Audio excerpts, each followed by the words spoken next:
Konsep kerohanian. Apa itu kerohanian? Mungkin kita selalu mendengar perkataan rohani, tetapi kita tidak tahu apa itu maksud kerohanian. Dalam konteks kerohanian, konsep rohani merujuk kepada realiti yang bersifat abstrak dan berada di luar jangkauan panca indera, merangkumi aspek-aspek seperti kebijaksanaan, kepercayaan, dan kehadiran diri yang mendalam. Kalau dalam arti kata lain, rohani ini sesuatu yang kita tidak boleh nampak secara fisikal, tetapi kita boleh bentuk dalam pribadi kita ataupun pribadi orang lain.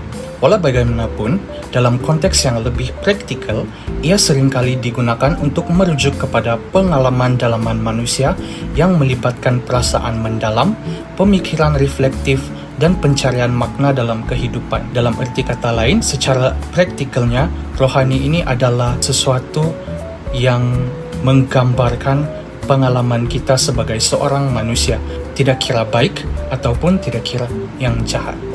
Konsep kerohanian terbagi kepada 4 bahagian, yaitu akal, rohani, nafsu, dan juga kalbu. Dalam rohani itu adalah satu entiti abstrak yang membezakan manusia dan makhluk lain. Contohnya manusia dengan pencipta, yaitu Tuhan. Akal pula terlibat dalam proses persepsi, pemahaman, dan pembinaan ilmu. Kalau dalam bahasa sains, akal itu adalah merujuk kepada otak, cara kita berpikir. Nafsu pula adalah mengurus dan mentadbir tubuh. Dalam arti kata lain adalah memberikan kemauan ataupun keinginan yang diperlukan oleh tubuh badan kita. Sebagai contoh, kita lapar, jadi kita perlu makan. Kalbu pula adalah hati. Mungkin kita selalu dengar bahasa kalbu ataupun bahasa hati. Hal ini merangkumi kepada intuisi, yaitu gerak hati. Tujuan pembentukan kerohanian ataupun membentuk rohani seseorang itu bukan sahaja untuk membina insan yang cerdik, berpikiran kritis, ataupun kompetitif, malah membentuk insan yang lebih bermoral. Assalamualaikum warahmatullahi wabarakatuh. Nama saya Nilia. So apa itu moral? Mengikut definisi moral, ia merupakan perkataan yang berasal daripada perkataan Latin, iaitu mores, yang bermaksud tata cara dalam kehidupan, adat istiadat atau kebiasaan.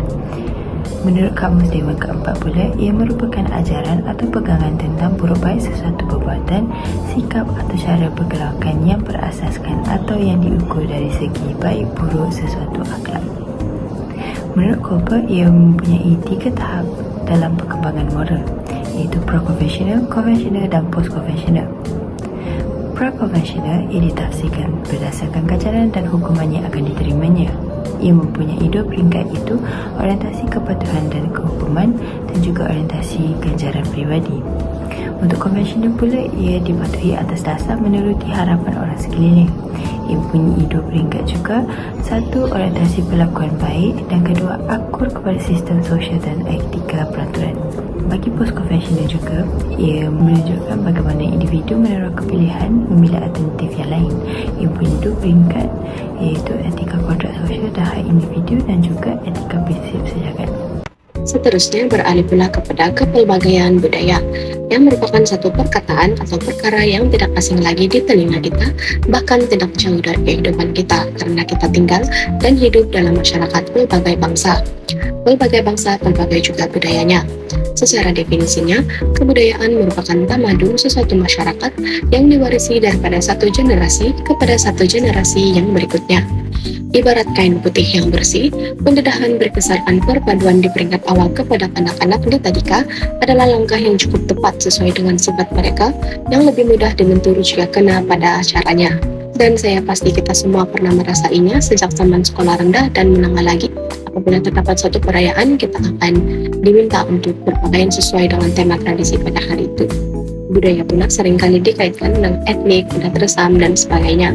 Namun pada kali ini saya akan berkongsikan mengenai budaya dalam konteks pendidikan, di mana ia tidak hanya merangkumi perkara yang saya sebutkan tadi, tetapi ia juga merangkumi aspek-aspek seperti ilmu pengetahuan, kepercayaan, kesenian, tata susila, dan lain-lain. Misalnya budaya dalam milik darjah, ada belajar yang rajin, ada yang malas, memberi perhatian, dan ada juga yang tidak memberi perhatian. di mana hal ini mungkin wujud kesandar pada kepelbagaian budaya dan latar belakang belajar itu sendiri. Dan antara jenis-jenis budaya yang ada adalah seperti budaya boleh dikongsi, budaya dipelajari, budaya tidak kelihatan, dan budaya mempengaruhi proses biologi. Yang pertama adalah budaya boleh dikongsi, yaitu budaya yang dikongsi antara sesama masyarakat. Misalnya, bahasa rasmi yaitu bahasa Melayu yang dipelajari di setiap institut pendidikan. Budaya dipelajari pula adalah satu perkara atau satu perbuatan yang bukannya terbentuk atau lahir daripada naluri.